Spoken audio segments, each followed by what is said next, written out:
My name is Emma Cole. I am 32 years old. For a long time, I believed my life was stable. I believed love meant safety. I believed trust was enough. I was wrong about all of it.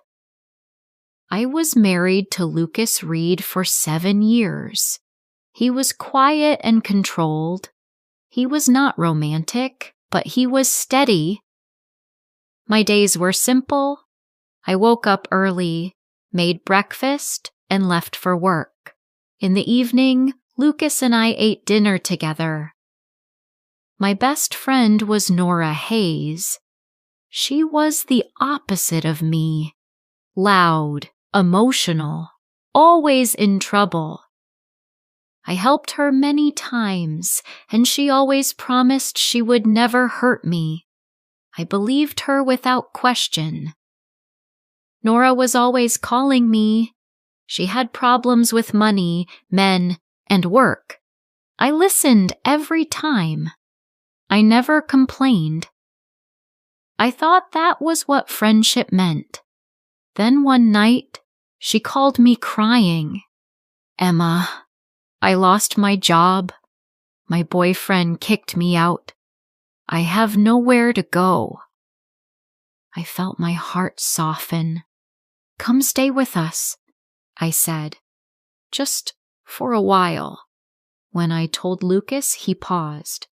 "For how long?" he asked. "Until she gets back on her feet," I said. He nodded. "Okay." I thought that was kindness. I didn't know it was permission. At first, Nora acted grateful. She hugged me often. She cleaned the house. She cooked meals. She said, "I don't know what I'd do without you." I felt proud of myself. But slowly, things changed. She stopped asking before using my things. She wore my clothes. She used my perfume. When I asked, she laughed. "We're like sisters," she said. "Why does it matter?" It did matter. I just didn't say it out loud. She began waiting for Lucas to come home. She sat close to him on the sofa.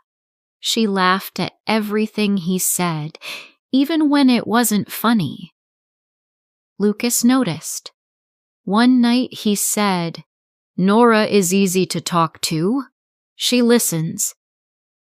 I felt a sharp pain in my chest. I listened too. He said nothing for a moment. Then he said, "Not like her."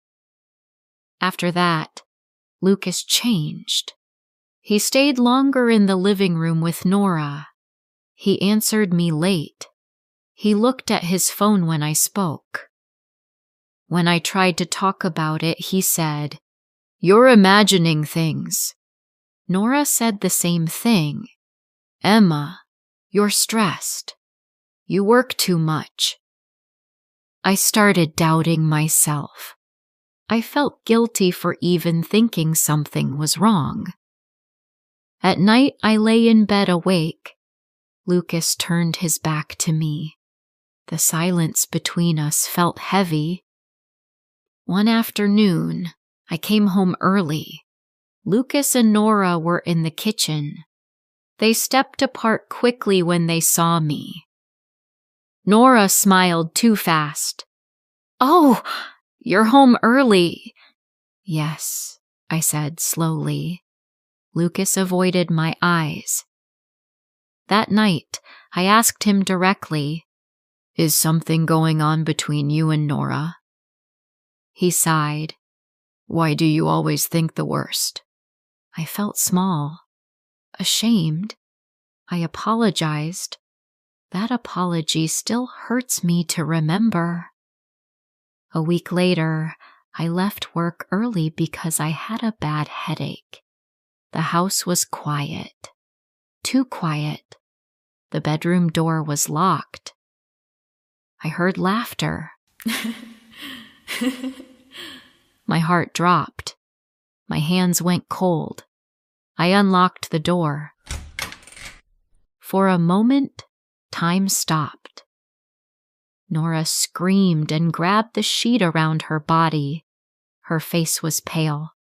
Lucas sat on the bed, calm, not wearing any clothes.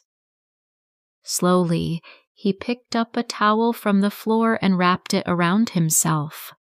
I felt like I was falling. "I trusted you," I said. My voice shook.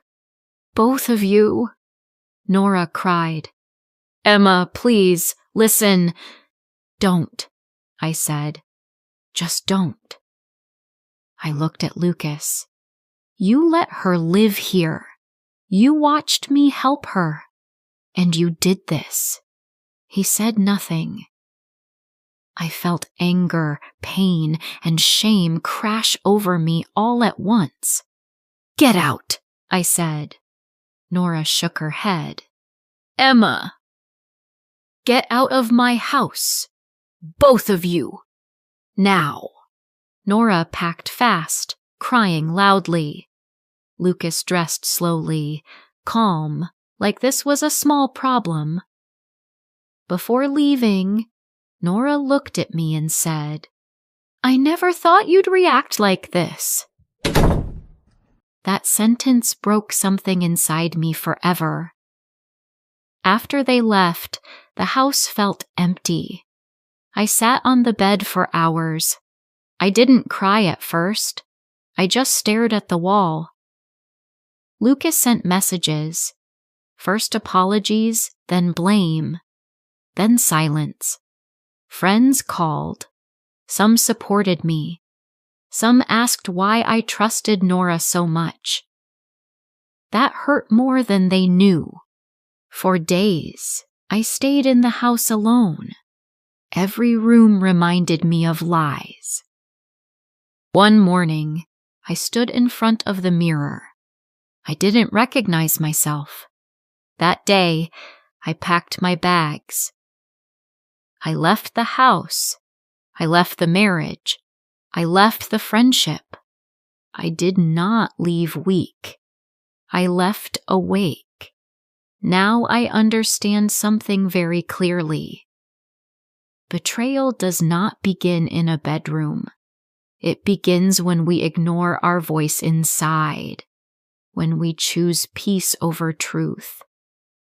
I lost 2 people I trusted, but I found myself, and that matters more than anything I lost.